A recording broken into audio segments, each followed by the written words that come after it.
So, of course, this was today's Tirupavai, day 13 புள்ளின் வாய்க்கு இண்டானே. So கொஞ்சம் திருப்பாவையை பற்றி சொல்லணுன்னா, this was of course written by Andal Nachiyar. And இது வந்து she wrote this when she was first really falling in love with Krishna. And கிருஷ்ணரை கல்யாணம் பண்ணிக்கணும்னு இந்த திருப்பாவையை எழுதினா. ஸோ இது எப்படி வந்ததுன்னா, Andal grew up hearing stories of Krishna and Vrindavanam. கிருஷ்ணர் எப்படி மற்ற கோபிகைகளோட விளையாடினார் அந்த மாதிரிலாம். So hearing this she wished that நானும் பிருந்தாவனத்தில் பிறந்திருக்கலாமே. ஸோ அதனால்தான் இந்த திருப்பாவை எல்லாத்துலேயும் தன்னையே ஒரு கோபிகையாக பாவனை பண்ணிண்டு she has written. இன்னொரு ரீசன் என்னதுன்னா, கிருஷ்ணரை எப்படி கல்யாணம் பண்ணிக்கலான்னு பார்க்கும்போது somebody told her that பிருந்தாவனத்தில் அந்த காலத்தில் when all of the gopikas they wanted to marry Krishna, what they did is they went to the Katyayani temple. அங்கே வந்து பூஜை பண்ணி அங்கே வந்து பாவை நோன்பு விரதம் பண்ணா. So Andal decided to to same thing. So இந்த 30 பாசுரமுமே அந்த பாவை நோம்போட வேரியஸ் ஸ்டேஜஸை தான் டிஸ்கிரைப் பண்ணுற மாதிரி இருக்கும். ஸோ இந்த பர்டிகுலர் வேர்ஸ் திருப்பாவை நம்பர் 13 புள்ளின் வாய்க்கு இண்டானே, இதில் வந்து this is one in a series of pasurams where she is trying to wake up the other gopikas. So கார்த்தால வேலை ஆயிடுத்து, விரதத்துக்கு நாழி ஆயிடுத்து, but nobody is up yet. So she has gone to wake everybody up. So in the pasurathla she says that everybody has already gone to the temple. Padinde pora, they are singing the praises of Krishna as the Lord who killed Bakasura. Pullin vai kindanai pollad arakkanai killi kilendanai. So he is the one who killed the asura who split open the beak of the bird, who was Bakasura. And so she says the birds are all chirping, Kartala vele aittu, and but you are still sleeping, you are not getting ready for the vratam. So and the gopikaya paathu solra, please get ready fast and come join us for the pavai nombu.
चिरतर सम्पत्प्रदा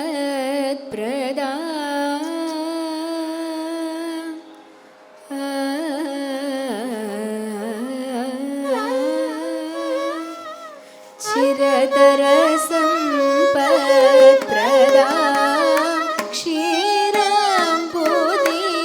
तनयां चिरतर सम्पत्प्रदा क्षीराम्बुदि तनयां हरिवक्षस्थलालयां हरिणीं चरणतिशयं हरिवक्षस्थलालयां हरिणीं चरणतिशयं करगमलकुवलयां करगदमणिमयवलयां Hiranmayi हरिवक्षस्थलालयां हरिणीं चरणतिशयं करगमलकुवलयां मरगदमणिमयवलयां हिरण्मयीं लक्ष्मीं सदा भजामि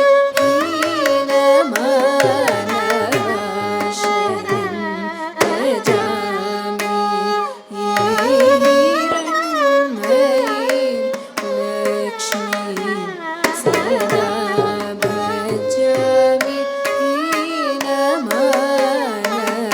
हीनमानवाशयं भजामि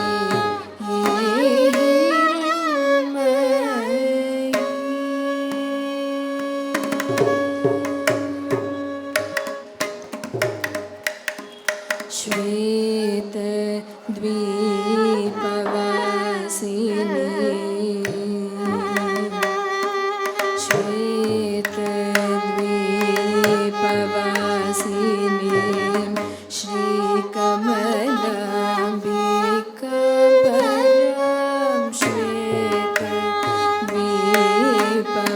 श्वेतद्वीपवासिनीं श्रीकमलाम्बिकापरां भूतभव्यविलासिनीं भूसुरचितापरां मातर्मङ्गलां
மதன மகம